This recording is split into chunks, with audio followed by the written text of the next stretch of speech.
Hello students, आपके अपने YouTube channel defence academy Vidisha में आपका स्वागत है। हम पढ़ रहे थे भारत का भूगोल, इंडियन जियोग्राफी। इंडियन जियोग्राफी में हम इससे पहले एक लेक्चर पढ़ चुके हैं।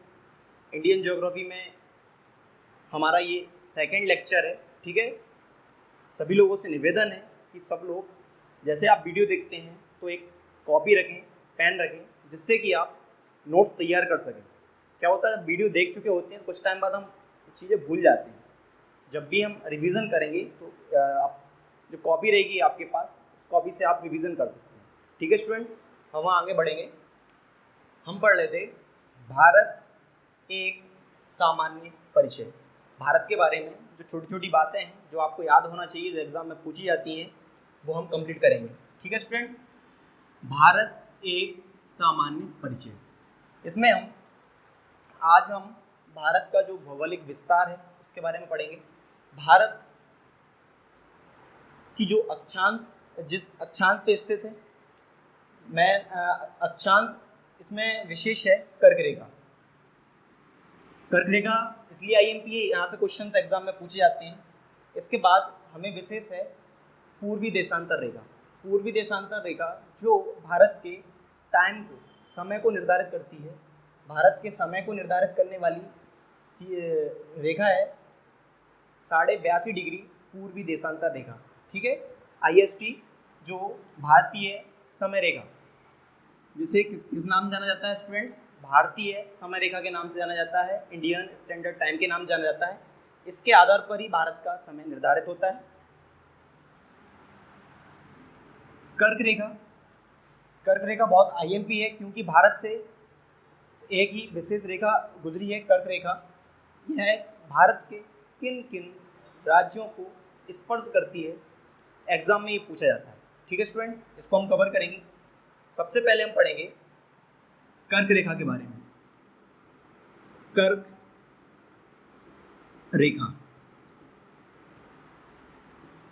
सभी लोग ध्यान से सुनेंगे। कर्क रेखा, कर्क रेखा भारत के 8 राज्यों से होकर गुजरती है। कर्क रेखा जिसे 23.5 डिग्री उत्तरी अक्षांश रेखा कहा जाता है। उत्तरी अक्षांश क्यों कहा जाता है? क्योंकि भारत उत्तर पूर्वी गोलार्ध में स्थित है। ठीक है, जैसा कि आपको पता होगा, ग्लोब जो होता है इसमें मध्य से गुजरती है भूमध्य रेखा। भूमध्य रेखा को विषुवत रेखा के नाम से भी जाना जाता है। ठीक है, भूमध्य रेखा। और इसके उत्तर में 23.5 डिग्री उत्तर में उत्तरी अक्षांश होगा, उत्तरी अक्षांश रेखा, जिसे हम कर्क रेखा कहते हैं। और इसी पर स्थित है भारत। ठीक है, इस पर भारत स्थित है। तो आप देख सकते हैं भारत किस दिशा में है? उत्तर में है और पूर्व में है, इसलिए उत्तर पूर्व। इसलिए उत्तर पूर्वी गोलार्ध में क्या है? भारत स्थित है, उसकी स्थिति है। ठीक है, दक्षिण एशिया में है और उत्तर पूर्वी गोलार्ध में स्थित है भारत। ठीक है, नीचे ये कौन सी रेखा? इसे बोलते हैं हम मकर रेखा। इस रेखा के अकॉर्डिंग ये दक्षिण में है, इसलिए इसको 23.5 डिग्री दक्षिणी अक्षांश रेखा के नाम से जाना जाता है। ठीक है स्टूडेंट्स, समझ रहे हैं आप? इसके अकॉर्डिंग देखा जाए तो भारत उत्तर पूर्वी गोलार्ध में स्थित है। ठीक है, और दक्षिण एशिया में स्थित है। इसको मैं मिटा रहा हूँ, समझ लिया होगा आप लोगों ने। ठीक है स्टूडेंट्स, अब हम पढ़ेंगे कर्क रेखा। कर्क रेखा पर स्थित राज्य। कर्क रेखा भारत के कुल 8 राज्यों से होकर गुजरती है। 8 राज्यों से होकर गुजरती है। कितने राज्यों से होकर गुजरती है स्टूडेंट्स? 8 राज्यों से होकर गुजरती है। आप ये पॉइंट याद रखेंगे, क्वेश्चन एग्जाम में जो पूछे जाते हैं वो ऐसे पूछे जाते हैं कि कौन सा राज्य कर्क रेखा पर स्थित है या नहीं है। तो आपको पूरे 8 के 8 राज्य याद होना चाहिए। सबसे पहले आप यहाँ ध्यान देंगे मैप पे। मैंने यहाँ पे अभी किसी भी राज्य का नाम नहीं लिखा है, मैं आपको पूरा राज्य तभी लिखूंगा जब आपको एक एक करके पूरा मैं समझा दूंगा। ठीक है स्टूडेंट्स, यहाँ पर देखेंगे आप, ये है गुजरात। गुजरात गुजरात कर्क रेखा पर स्थित है। इसके बाद आप स्टूडेंट्स यहाँ देखेंगे, इसके बाद यहाँ पर राजस्थान है। राजस्थान का थोड़ा सा हिस्सा कर्क रेखा पर स्थित है, तो यहाँ पर क्या हो जाएगा, राजस्थान। राजस्थान ठीक है स्टूडेंट्स। इसके बाद मध्य में कौन सा राज्य है, मध्य में मध्य प्रदेश। मध्य प्रदेश मध्य प्रदेश। इसके बाद स्टूडेंट्स कर्क रेखा मध्य प्रदेश और छत्तीसगढ़ से भी गुजरती है। इसके बाद मध्य प्रदेश से अलग हुआ था छत्तीसगढ़ सन 2000 में 1 नवंबर के दिन। उस पर एक कोना इस पे स्थित है कर्क रेखा पर, तो छत्तीसगढ़। ठीक है स्टूडेंट्स। इसके बाद बिहार से अलग हुआ था झारखंड। झारखंड भी कर्क रेखा पर स्थित है, झारखंड। झारखंड के बाद है पश्चिम बंगाल, वेस्ट बंगाल, पश्चिम बंगाल। इसके बाद कर्क रेखा पर ये बांग्लादेश से लगा हुआ है, जो तीनों ओर से बांग्लादेश से जिसकी सीमा घिरी हुई है, इसको बोलते हैं त्रिपुरा। 3 ओर से जो बांग्लादेश से घिरा है वो कौन सा राज्य है वो स्टूडेंट्स, त्रिपुरा। तो यहाँ पर है त्रिपुरा।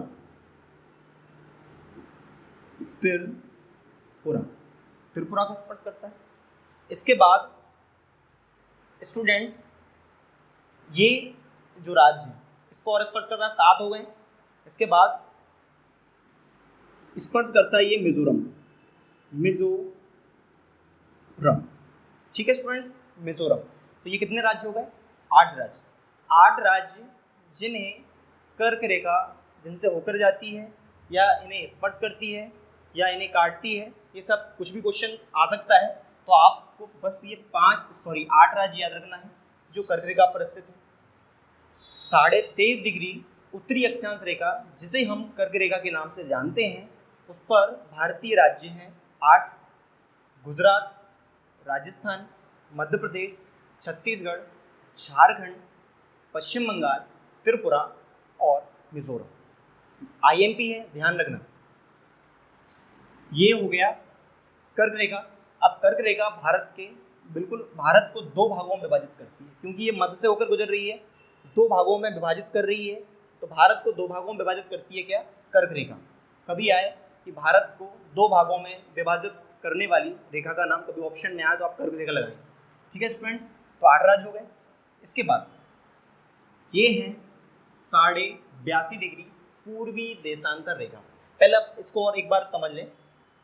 ये नीचे लिखा है 8 डिग्री 4 उत्तरी अक्षांश, क्योंकि यहाँ से लेके यहाँ तक भारत का विस्तार है। यहाँ से लेके यहाँ तक भारत का विस्तार है 8 डिग्री 4 उत्तरी अक्षांश रेखा से लेके भारत का विस्तार उत्तर में 37 डिग्री 6 उत्तरी अक्षांश तक फैला हुआ है।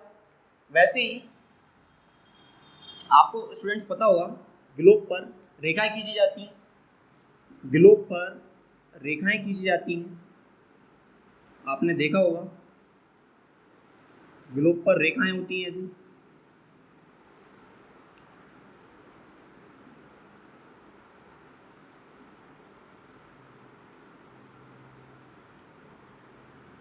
जो मध्य में होती हैं। अब ऐसे तो ये पृथ्वी गोल है, इसलिए ये रेखाएं गोल हो जाती हैं, ठीक है। मगर जो ऊपर से नीचे की तरफ आती हैं उन्हें देशांतर रेखाएं कहते हैं, और जो ऐसी जाती हैं इनको अक्षांश रेखाएं कहते हैं। अक्षांश रेखाएं, इसलिए ये वाली रेखाएं अक्षांश रेखाएं हैं और ये रेखाएं जो हैं देशांतर रेखाएं, इसलिए इसमें लिखा है पूर्वी देशांतर रेखा। ऐसे ही ये जो कोना है भारत का पश्चिमी और पूर्वी है, उससे भी इस कोने से निकलेगी, क्योंकि इसके आधार पर ही भौगोलिक वर्गीकरण होगा, ठीक है। तो यहाँ से जो विस्तार है भारत का 68 डिग्री 7 पूर्वी देशांतर से लेकर भारत का विस्तार पूर्व में 97 डिग्री 25 पूर्वी देशांतर, जिसमें हमारे समय को जो निर्धारित करने वाली रेखा है वो है 82.5 डिग्री पूर्वी देशांतर रेखा, जिसे भारतीय मानक रेखा कहा जाता है। भारतीय मानक या भारतीय समय रेखा, भारतीय समय रेखा, भारतीय समय रेखा। आपको पता है कि भारत का समय जो लंदन का टाइम है उससे 5.5 घंटे आगे, क्योंकि लंदन की जो टाइमिंग है वो 0 डिग्री देशांतर पे है। उसके अकॉर्डिंग वो भारत के इस साइड आता है, वो रेखा भारत के इस तरफ से आती है। इसलिए कहा जाता है कि भारत का जो समय है वो अंतर्राष्ट्रीय समय से 5.5 घंटे आगे, ठीक है। और जब देशांतर रेखा 0 डिग्री देशांतर रेखा से इस तरफ जाते हैं तो टाइमिंग प्लस होता है, और इस तरफ जाते हैं तो टाइमिंग माइनस होता है। इसलिए भारत का समय अंतर्राष्ट्रीय समय रेखा के अकॉर्डिंग भारत का समय 5.5 घंटे आगे, ठीक है। आपको मैं डिटेल में समझाता हूँ। जैसे कि जब भी जो देशांतर रेखाएं होती हैं, देशांतर रेखाओं की संख्या होती है 180, ठीक है स्टूडेंट्स, 180 होती है। देशांतर रेखाओं की संख्या 180 होती है और अक्षांश रेखाओं की संख्या 360 होती है, ठीक है। अब जो देशांतर रेखाएं होती हैं, एक देशांतर बराबर 4 मिनट के बराबर होता है। स्टूडेंट्स, एक देशांतर का जो समय होता है वो 4 मिनट के बराबर होता है, और हम 0 डिग्री देशांतर के अकॉर्डिंग इस साइड है, हमारा टाइम इसके अकॉर्डिंग नापा जाता है। तो आप 82.5 डिग्री इंटू 4 करेंगे, कितना हो जाएगा स्टूडेंट्स? 330 मिनट। और 330 मिनट को आप कन्वर्ट करेंगे घंटों में तो आपका ये हो जाएगा 5 घंटे 30 मिनट प्लस में। क्यों? क्योंकि इस साइड जो है 0 डिग्री देशांतर के अकॉर्डिंग भारत का समय 5.5 घंटे आगे है। लंदन का जो समय है वो 0 डिग्री, जब लंदन में रात के 12 बजे होते हैं उस समय हमारे यहाँ सुबह के 5:30 बजे होते हैं। क्यों? क्योंकि हमारा समय 5.5 घंटे आगे। ठीक है स्टूडेंट्स, समझ गए? इसके बाद जैसे कि ये रेखा कर्क रेखा भारत के 8 राज्यों से होकर गुजरती है, वैसे ही भारतीय समय रेखा इंडियन स्टैंडर्ड टाइम जो है वो भी भारत के कुछ राज्यों से होकर गुजरता होगा। तो ये भारत के 5 राज्यों से होकर गुजरता है, भारत के 5 राज्यों से होकर। ठीक है स्टूडेंट्स, जो 82.5 डिग्री पूर्वी देशांतर रेखा है, भारतीय समय रेखा है, वह भारत के 5 राज्यों से होकर गुजरती है। अब कभी क्वेश्चन आ जाए कि भारतीय समय रेखा भारत के किस राज्य को स्पर्श करती है या किस राज्य को स्पर्श नहीं करती है, आपको पहले पूरी जानकारी होना चाहिए 5 राज्य वो कौन कौन से हैं। यहाँ पर उत्तर प्रदेश के कोने से निकलती है। उत्तर प्रदेश आपको पता है मध्य प्रदेश के उत्तर में है। अब मध्य प्रदेश के उत्तर में उसकी सीमा यहाँ तक फैली हुई, तो ये यूपी के बाद मध्य प्रदेश के, जब मध्य प्रदेश का पूरा भौगोलिक विस्तार होता है तो उसके अंतिम छोर सिंगरौली अंतिम में, अंतिम मतलब पूर्व में, तो उसके एक कोने को स्पर्श करता हुआ जाता है, तो ये मध्य प्रदेश को भी स्पर्श करती है। ठीक है स्टूडेंट्स, मध्य प्रदेश को स्पर्श करती है, मध्य प्रदेश को स्पर्श करती है, छत्तीसगढ़ को भी स्पर्श करती है। कितने हो गए स्टूडेंट्स? 3 हो गए। इसके बाद ये समय रेखा, अब आंध्र प्रदेश यहाँ पर है तो आंध्र प्रदेश का भौगोलिक विस्तार है, इसको भी स्पर्श करती है। यहाँ पर उड़ीसा है, यहाँ देखेंगे स्टूडेंट्स उड़ीसा। अब उड़ीसा मैंने बस थोड़ा सा बनाया है, मगर इसका भौगोलिक विस्तार जो है ना उसको स्पर्श करता है।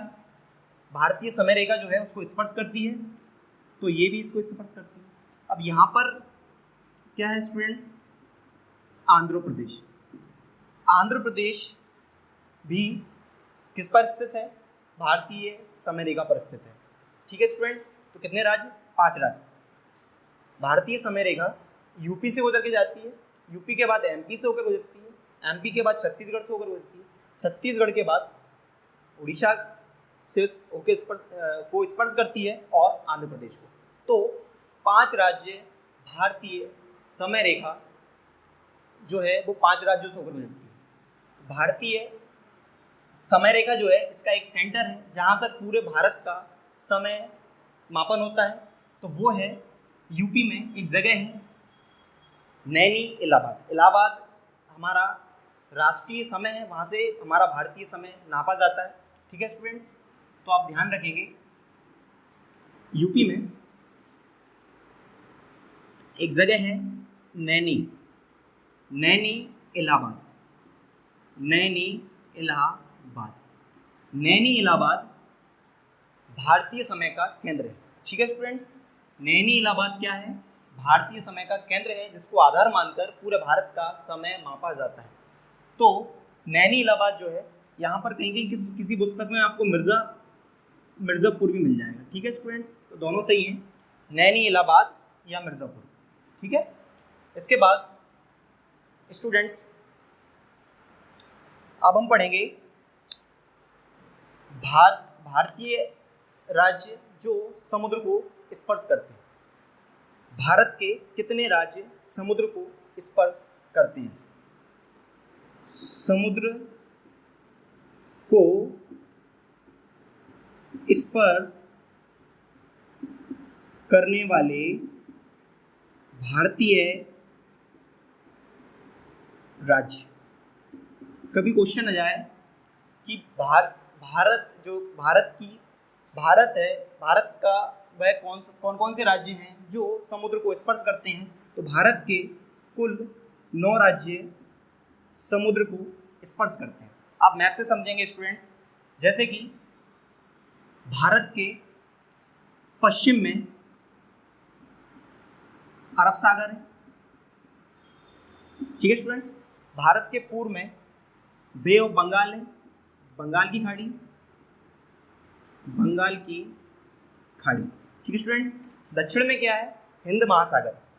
भारत के दक्षिण में है हिंद महासागर, ये मैं आपको कल बता चुका हूँ। ठीक है स्टूडेंट्स, अब यहाँ देखेंगे भारत का जो अरब सागर है, अरब सागर से भारत के कितने राज्य स्पर्श करते हैं उसको समझेंगे। गुजरात समुद्र से लगा हुआ है, गुजरात के बाद यहाँ पर है महाराष्ट्र अभी समुद्र से लगा हुआ। महाराष्ट्र के नीचे है गोवा, सबको पता है गोवा समुद्र को स्पर्श करता है। गोवा के बाद कर्नाटक राज्य जो है वो भी समुद्र को स्पर्श करता है। कर्नाटक के बाद केरल राज्य समुद्र को स्पर्श करता है। दक्षिण में तमिलनाडु समुद्र को स्पर्श करता है।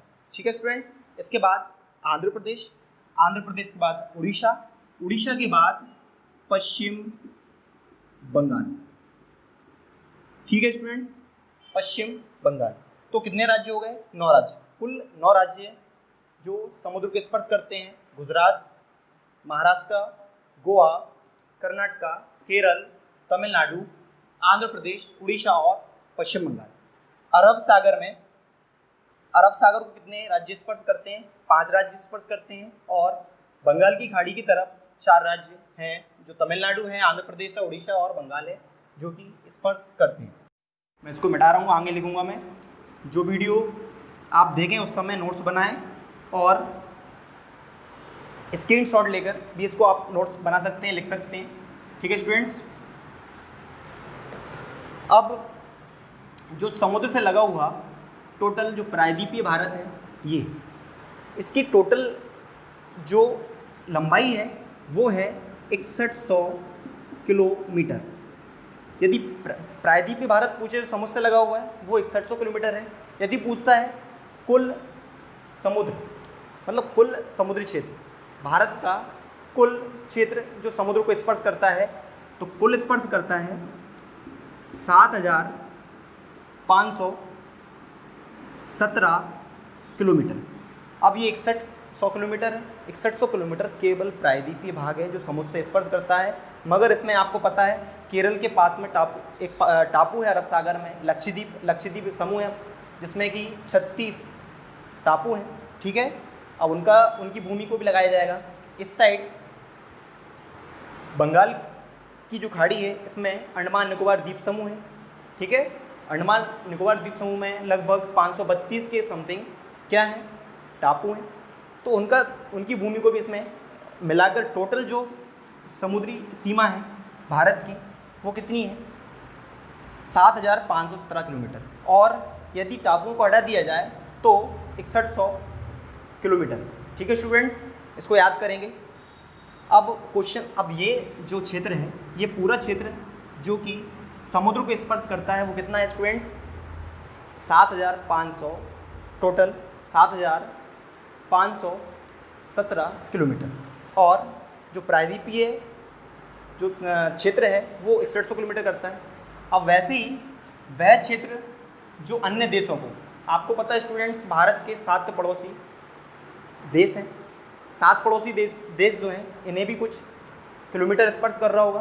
तो यहाँ से जो पाकिस्तान से लगा हुआ क्षेत्र है, यहाँ पर थोड़ा सा अफगानिस्तान से लगा हुआ है, और यहाँ पर नेपाल है, ऊपर चाइना है, यहाँ पर भूटान है, यहाँ पर म्यांमार है, यहाँ पर बांग्लादेश है। ठीक है, तो ये पूरी जो भूमि है कुल स्थलीय भूमि, भारत की कुल स्थलीय भूमि लिखेंगे स्टूडेंट्स, भारत की कुल स्थलीय भूमि, भारत की कुल स्थलीय भूमि 15,200 के समथिंग मानी जाती है। ज़्यादातर एग्जाम में जो ऑप्शन आता है वो 15,200 किलोमीटर आता है, मगर वैसे जब हम इनको किलोमीटर में लिखेंगे तो समथिंग 15,106.7 किलोमीटर के आसपास आता है, मगर हमें ये याद रखना है 15,200 किलोमीटर, इसे विशेष याद रखें। तो भारत की कुल स्थलीय सीमा कितनी है, स्थलीय भूमि कितनी है जो कि भारत के पड़ोसी 7 राज्यों के स्पर्श करती है स्टूडेंट्स, वो है 15,200 किलोमीटर। ठीक है स्टूडेंट्स, अब भारत के पड़ोसी देश बता दो स्टूडेंट्स इसे, अब आगे लिखेंगे आप।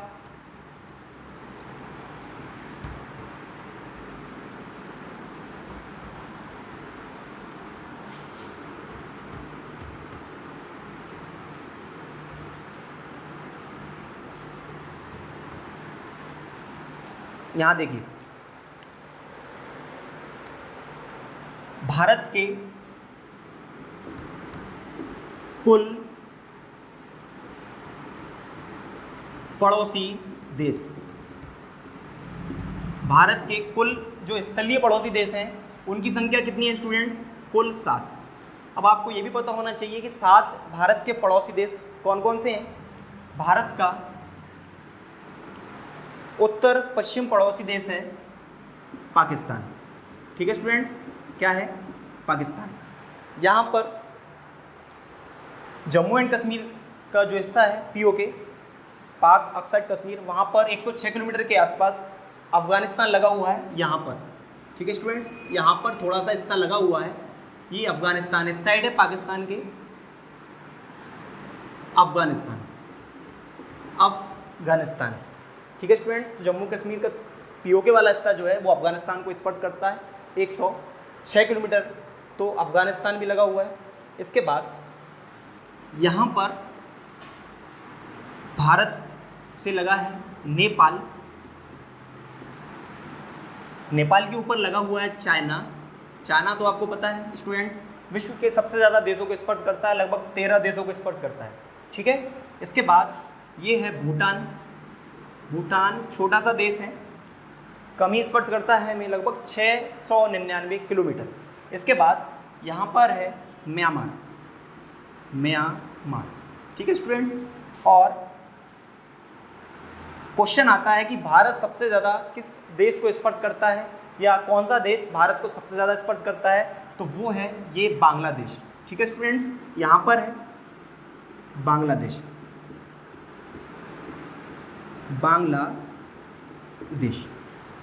अब क्वेश्चंस पूछा जाता है स्टूडेंट्स कि पाकिस्तान को भारत के कितने राज्य स्पर्श करते हैं, अफगानिस्तान को भारत के कितने राज्य स्पर्श करते हैं, चाइना को, नेपाल को, भूटान को, म्यांमार को और बांग्लादेश को, और कितने किलोमीटर स्पर्श करता है ये भी आपको पता होना चाहिए।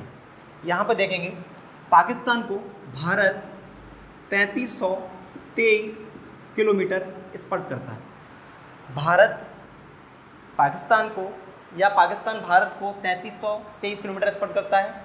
अफगानिस्तान को भारत 106 किलोमीटर स्पर्श करता है। ठीक है students, Pakistan 3323 kilometre, Afghanistan 106 kilometre. इसके बाद नेपाल, नेपाल की सीमा भारत को 1751 किलोमीटर स्पर्श करती है। ठीक है स्टूडेंट्स, नेपाल को जो भारत की सीमा है वो 1751 किलोमीटर स्पर्श करती है। इसके बाद हम बात करते हैं चाइना। चाइना को भारत की सीमा 3488 किलोमीटर स्पर्श करती है। अब ये नहीं समझना कि स्टूडेंट चाइना बड़ा है तो भारत को सबसे ज़्यादा स्पर्श करता है, नहीं। चाइना सेकंड नंबर पे है, सबसे ज़्यादा भारत को बांग्लादेश स्पर्श करता है। तो चाइना भारत की सीमा जो है 3488 किलोमीटर है। इसके बाद भूटान, भूटान को भारत 699 किलोमीटर स्पर्श करता है। ठीक है स्टूडेंट्स, इसके बाद बांग्लादेश भारत को सबसे ज़्यादा स्पर्श करता है, सर्वाधिक स्पर्श करता है, क्योंकि ये पश्चिम बंगाल को तोड़कर बनाया गया है। पूर्वी बंगाल को ही बांग्लादेश कहा जाता है, क्योंकि ज़्यादातर इसके कोने भारत से लगे हुए हैं, इसलिए इसकी सीमा ज़्यादा है। अब ये कितने किलोमीटर है, तो ये 4096.7 किलोमीटर भारत को स्पर्श करता है। 4096.7 किलोमीटर। ठीक है स्टूडेंट्स, इसके बाद म्यांमार, म्यांमार को भारत 1643 किलोमीटर स्पर्श करता है। 1643 किलोमीटर। ठीक है स्टूडेंट्स, जब आप सभी 7 देशों से जो हमारी सीमा जितने किलोमीटर में जो लगी हुई है सभी को आप जब ऐड करेंगे तो 15,000 कितना आएगा स्टूडेंट्स, 15,106.7 किलोमीटर। पर कभी कभी ऐसा होता है कि ये आंकड़ा ना देकर वो लगभग अप्रॉक्स में 15,200 किलोमीटर का वो आंकड़ा देता है। तो आप ऑप्शन में यदि ये आता तो आप ये भी लगा सकते हैं, और ये आता 15,200 तो आप ये भी लगा सकते हैं। ठीक है स्टूडेंट्स, अब इसके बाद क्वेश्चन आता है कि भारत का कौन सा राज्य पाकिस्तान को स्पर्श करता है या चाइना को स्पर्श करता है, कोई भी देश को स्पर्श करता है। ये सब याद करने के लिए नॉर्मली हमें पूरा मैप याद होना चाहिए। ठीक है स्टूडेंट्स, ये सब याद करने के लिए हमें पूरा मैप याद होना चाहिए। अब यहाँ देखेंगे आप इसकी सीमा कौन कौन से राज्य किस देश को स्पर्श करते हैं। तो यहाँ पर आप लिखेंगे पाकिस्तान, पाकिस्तान, अफगानिस्तान। पहले हम पाकिस्तान के बारे में पढ़ेंगे। पाकिस्तान जिसे भारत 3323 किलोमीटर स्पर्श करता है, तो पाकिस्तान को भारत के कितने राज्य स्पर्श करते हैं, आप ट्रिक से याद कर सकते हैं, पंजगुरा, पंजगुरा। ठीक है स्टूडेंट्स, पास है पंजाब, सबको पता है, जैसे है जम्मू एंड कश्मीर, मगर अब ये अलग हो गए हैं तो आप प्लस लद्दाख भी कर लेना। ठीक है स्टूडेंट्स, इसके बाद गुजरात और ये है राजस्थान, राजस्थान। तो स्टूडेंट्स, पाकिस्तान 3323 किलोमीटर हमारे ये राज्यों को स्पर्श करता है, जिसमें पंजाब, गुजरात, पंजाब, जम्मू एंड कश्मीर, गुजरात और राजस्थान है। ठीक है, बस आपको ट्रिक रखना है पंजगुरा। जब जम्मू एंड कश्मीर को आप लिखें तो आप लद्दाख को लिख लें, क्योंकि दोनों यूनिट टेरिटरी अलग अलग बन गए हैं। इसके बाद हम बात करते हैं अफगानिस्तान। ठीक है स्टूडेंट्स, अफगानिस्तान जिसे भारत 106 किलोमीटर स्पर्श करता है, इसे भारतीय राज्य जम्मू एंड कश्मीर जो पीओके वाला भाग है वो स्पर्श करता है। ठीक है स्टूडेंट, इसके बाद हम बात करते हैं चाइना। चीन को स्पर्श करने वाले भारतीय राज्य, चीन को स्पर्श करने वाले भारतीय राज्य, चाइना को कौन कौन से राज्य स्पर्श करते हैं, इसकी आप ट्रिक चाइना में बना सकते हैं। चाइना जैसी एक ट्रिक है, सी हिज औ। ठीक है स्टूडेंट, सी हिज औ, इतना सा याद करना है, सी हिज औ चाइनीज़ भाषा में, और उतने ही राज्य चाइना को स्पर्श करते हैं। ये है सिक्किम, कई बार आपने सुना होगा डोकलाम विवाद सिक्किम में जो है, ठीक है, जो कि नेपाल, चाइना और भूटान देश के बीच विवादित है। तो सिक्किम को चाइना स्पर्श करता है, हिमाचल प्रदेश को चाइना स्पर्श करता है, जम्मू एंड कश्मीर को चाइना स्पर्श करता है, इसमें प्लस लद्दाख भी कर लेना, लद्दाख को भी स्पर्श करता है। आपको भी पता है लद्दाख विवाद चल रहा है, ठीक है। इसके बाद ये है अरुणाचल प्रदेश। अब अरुणाचल प्रदेश को लेके तो चाइना का विवाद रहता ही है, ठीक है। इसके बाद यू का मतलब क्या है स्टूडेंट्स? उत्तराखंड। उत्तराखंड भी जो कि यूपी से अलग हुआ है 2000 में, वो भी किसको स्पर्श करता है? चाइना को स्पर्श करता है। यहाँ पर है, ठीक है, यहाँ पर नेपाल से लगा हुआ, यहाँ उत्तराखंड है, ठीक है स्टूडेंट्स। उत्तराखंड स्पर्श करता है, सिक्किम स्पर्श करता है, ये सिक्किम स्पर्श करता है, अरुणाचल प्रदेश स्पर्श करता है, यहाँ पर हिमाचल प्रदेश वो भी स्पर्श करता है। तो ये राज्य चाइना को स्पर्श करते हैं। इसके बाद हम बात करेंगे बांग्लादेश। स्टूडेंट्स इसको लिख लेना, मैं इसको मिटा रहा हूँ।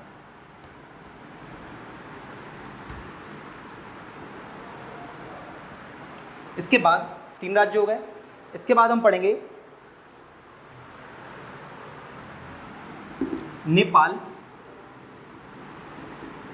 और भूटान।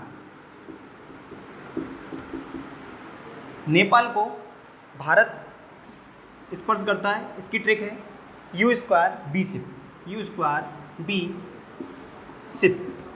इतना याद कर लेना, क्योंकि जब आपका एग्ज़ाम होता है तो नॉर्मली हमें पूरा मैप याद नहीं होता है।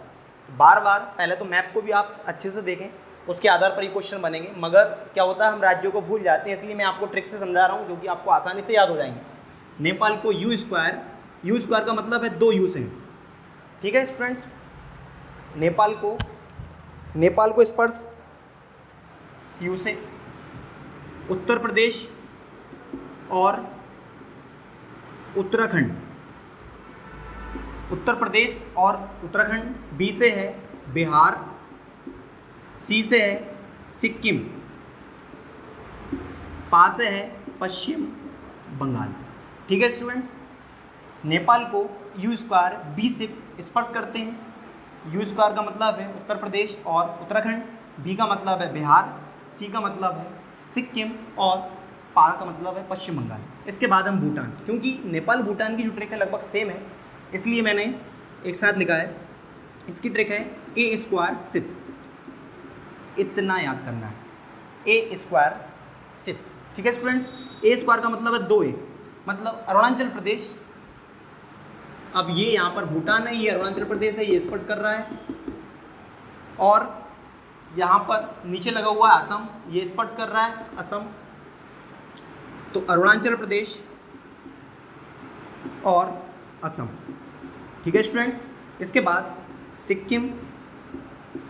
सिक्किम राज्य स्पर्श कर रहा है और पश्चिम बंगाल, ये दोनों नेपाल और भूटान को स्पर्श करते हैं, ठीक है स्टूडेंट्स। इसके बाद बांग्लादेश और म्यांमार, बस 2 राज्य और बचे हैं, इसको आप स्क्रीनशॉट ले लें। इसके बाद 2 राज्यों को और कंप्लीट करेंगे, ये टॉपिक हमारा आज कंप्लीट हो जाएगा, ठीक है स्टूडेंट्स।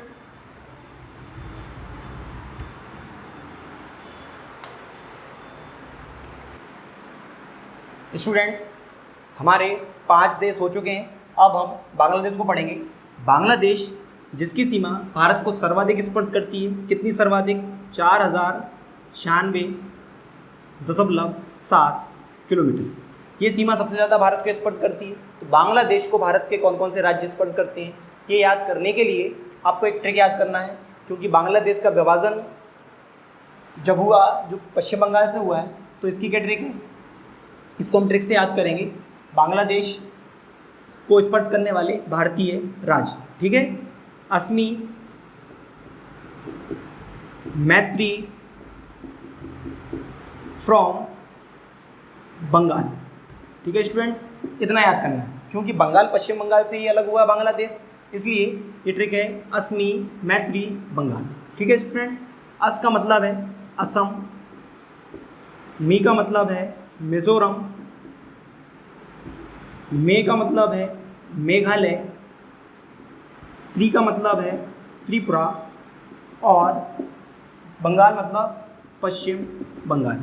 तो ये सभी राज्य बांग्लादेश के स्पर्श करते हैं, असम, मिजोरम, मेघालय, त्रिपुरा और बंगाल।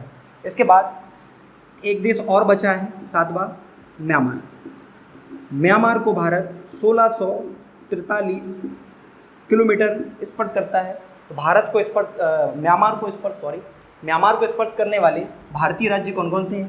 म्यांमार को स्पर्श करने वाले भारतीय राज्य आप ट्रिक से याद कर सकते हैं, अरुणा एम मिजोरम।